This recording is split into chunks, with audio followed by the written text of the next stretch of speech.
여러분 안녕하세요, 블랙입니다. 제가 이 그래프는 정말 여러 번 들고 나옵니다. 이번을 포함하면 여러분들께 4번인가 5번 정도 소개해드리는 것 같습니다. 이 그래프는 인플레가 심했었던 1980년대 회색의 소비자 물가 지수와 초록색 미국의 S&P 500 지수를 비교한 것입니다. S&P 500 지수가 반등하기 위해서는 먼저 미국의 소비자 물가 지수의 피크가 확인되어야 한다. 이것이 포인트인데요. 지금 현재 미국의 소비자 물가 지수가 9.1%까지 올라간 상황입니다. 그래서 많은 사람들이 과연 도대체 언제 인플레가 꺾이느냐, 언제 1980년 초반처럼 인플레가 꺾이면서 피크를 치는 움직임이 나오느냐, 이것을 정말 학수고대하고 있습니다. 미국의 S&P 500 지수 일봉 차트를 보면 올해 초에 고점을 한번 찍고 쭉 흐르고 있습니다. 그러다가 6월 10일, 5월달 미국의 소비자 물가 지수가 꽤 높게 나왔습니다. 충격적인 소비자 물가 지수 발표 이후 미국 증시는 쭉 떨어졌었는데요. 그러다가 주가가 너무 빠지니까 사람들이 이런 생각을 한 것입니다.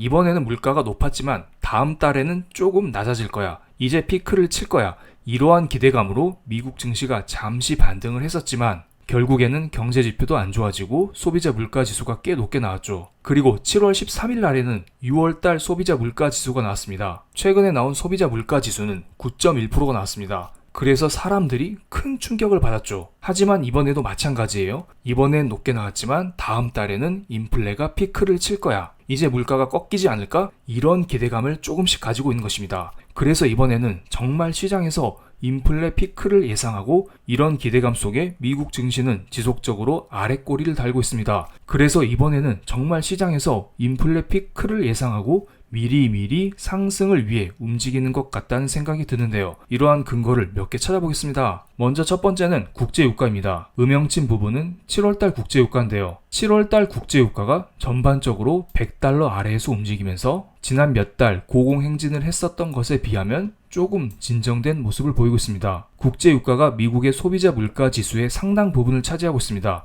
이렇게 국제유가가 약간 진정됐다는 것은 7월 달에는 이제 인플레가 조금 진정되지 않을까? 이러한 기대감을 우리에게 불어넣어주고 있습니다. 그리고 이 사진을 하나 소개시켜 드리겠습니다. 오른쪽에는 중동 느낌이 나는데 왼쪽에는 미국 사람? 이런 느낌이 딱 듭니다. 자세히 보니까 미국 국기가 딱 꽂혀 있네요. 그렇습니다. 바이든 대통령이 원유 증산을 위해서 사우디를 방문한 상황입니다. 2018년도에 사우디에서 미국인 기자를 암살했다는 소식에 바이든 대통령은 인권이 물가보다 더 중요하다 이러면서 사우디와 각을 세워왔었는데요. 그런데 최근에 인플레가 너무 심하니까 어느 정도 굽히고 직접 사우디를 방문했습니다. 바이든 대통령 얼굴을 잘 보겠습니다. 사우디를 정면으로 쳐다보고 있죠. 너네 제발 증산 좀 해줘. 강렬하게 레이저를 쏘고 있습니다. 그런데 사우디의 여유 있는 표정 보이지 않나요? 과연 증산해줄까? 이런 표정을 짓고 있죠. 그리고 맨 끝에 있는 분은 딴 데를 보고 있습니다. 바이든 어떤 말을 해봐라 소용없다. 우리는 대충 할 거다. 약간 이런 느낌이 들기도 합니다. 장시간의 회담 끝에 한국 시각 기준으로 7월 16일 토요일에 여러 외신 기자가 나왔는데요. 미국과 사우디가 원유 시장 안정을 위해서 노력하겠다. 미국과 사우디는 에너지와 다른 영역에 있어서 18개의 협정에 사인을 했다. 이러한 기사가 계속적으로 나오고 있습니다.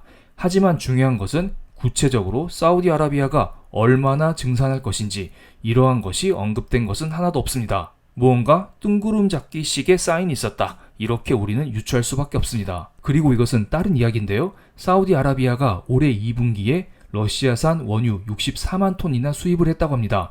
전년 대비 2배 이상 증가한 수치죠. 현재 러시아가 저렴한 가격에 원유를 수출하고 있기 때문에 사우디아라비아에서는 여름의 전력난에 대비해서 미리미리 러시아산 싼 원유를 수입했다. 이렇게 볼 수도 있고요. 어떻게 보면 이것은 미국의 대로 제재에 반하는 움직임입니다. 그러니까 사우디는 어차피 사이가 안 좋은 미국 따위는 신경 쓰지 않는다. 그냥 자국의 이익만을 위해서 행동한다. 이렇게 보시면 될 것 같습니다.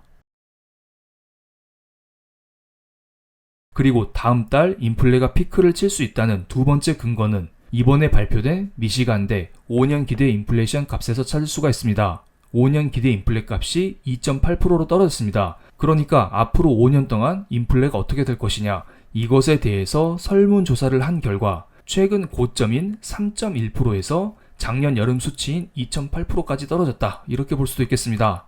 요즘 소비자 물가 지수가 9%대입니다.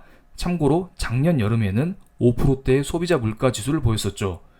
제가 다음 달 소비자 물가 지수가 5%대 나온다고 하는 게 아니라 그냥 앞으로 물가가 진정될 가능성이 조금 생겼다, 이렇게 말하는 것입니다. 오해는 하지 마시기 바랍니다. 참고로 지난 영상에서 제가 다음번 소비자 물가 지수가 8%대 후반 정도 나올 것 같다는 레포트를 공유드렸으니 이것은 참고해 주시기 바랍니다. 그리고 이와 함께 미시간대 소비자 신뢰 지수가 소폭 반등했다는 이슈도 있는데 이것은 썩 중요하지 않아 보이니 딱히 설명드리지 않겠습니다. 그 다음 세 번째 근거를 찾아보겠습니다. 이번에 소비자 물가 지수가 9.1%나 나오자 많은 사람들이 7월달 연준회의에서 연준이 75bp가 아니라 100bp 정도 올리지 않을까, 이러한 생각을 했었는데요. 즉 자이언트 스텝이 아니라 울트라 자이언트 스텝을 밟을 것이다, 이러한 걱정을 했었습니다. 그런데 여러 연준 위원들이 나와서 100bp는 오바야, 그냥 우리는 예정대로 75bp만 올릴 것이야, 이런 말을 했습니다. 크리스토퍼 월러 연준 이사는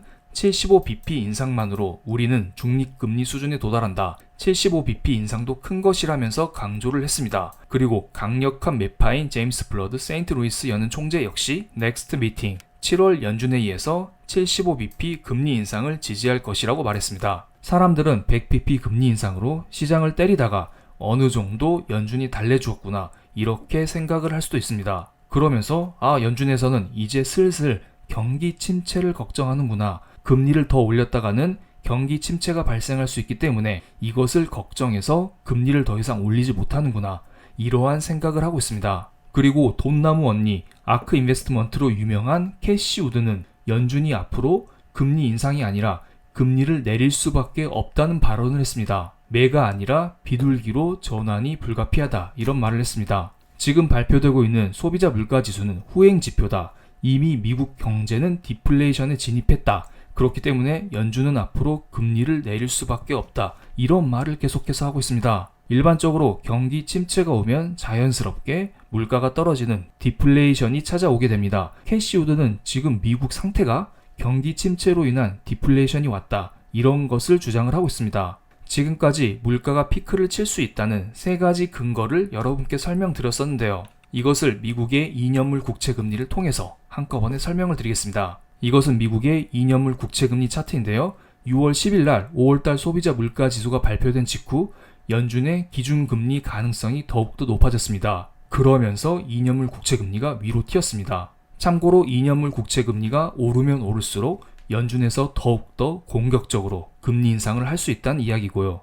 반대로 2년물 국채 금리가 떨어진다는 것은 연준이 그만큼 금리를 덜 올린다, 금리를 내린다, 이런 것을 말하는 것이죠. 어쨌든 6월 10일 날 소비자 물가 지수가 발표된 직후 당시의 2년물 국채 금리는 3.4% 이상으로 올라갔습니다. 그리고 7월 13일 6월달 소비자 물가 지수가 발표된 직후에는 미국의 2년물 국채 금리가 3.27%까지 올라갔었죠. 그런데 고점 레벨을 잘 볼까요? 6월달 고점 레벨 대비 7월달 고점 레벨이 더 낮아졌습니다. 금리를 더욱더 과격하게 올릴 수 없다는 시장의 심리를 반영하고 있다, 이렇게 볼 수도 있겠네요. 그렇기 때문에 어느 정도 연준의 공격적인 금리 인상이 피크를 쳤다, 이제는 끝났다, 이렇게도 우리는 해석할 수 있을 거라 봅니다. 그렇기 때문에 우리는 2년물 국채 금리를 꼭 체크할 필요가 있습니다. 만약에 최근 고점인 3.27%를 어떠한 악재로 인해서 다시 한번 돌파하게 된다면 지금의 증시의 반등세가 꺾일 가능성이 높습니다. 그래서 이 점은 유념해서 투자에 나서는 것을 권해드리겠습니다. 그리고 봉 차트로 표시된 2년물 국채금리에 보라색 선인 미국의 10년물 국채금리를 겹쳐서 보겠습니다. 미국의 10년물 국채금리는 일반적으로 경기 상황을 반영하는 것입니다. 경제가 좋으면 좋을수록 10년물 국채금리가 높게 형성이 되어 있죠. 그리고 일반적으로 10년물 국채금리에서 2년물 국채금리를 뺀 값을 장단기 금리차라고 합니다. 일반적인 상황에서는 10년물 국채금리가 2년물 국채금리에 비해 높게 형성되어 있는 것이 맞습니다. 하지만 가끔 가다가 한 번씩 이 두 개가 역전되는 현상이 발생되는데요. 경제가 안 좋아진 경우에 장단기 금리차 역전이 발생합니다. 4월에 잠시 장단기 금리차가 역전이 되었다가 정상화되었었죠. 그런데 최근 흐름을 볼까요? 최근에는 일주일 이상 장단기 금리차 역전이 발생하고 있습니다. 그만큼 미국 경제가 안 좋다? 앞으로 미국은 침체에 빠질 가능성이 높다는 것을 암시하는 것입니다. 그래서 증시가 무조건 V자로 올라간다? 이러한 기대는 약간 접어두는 게 맞다고 봅니다.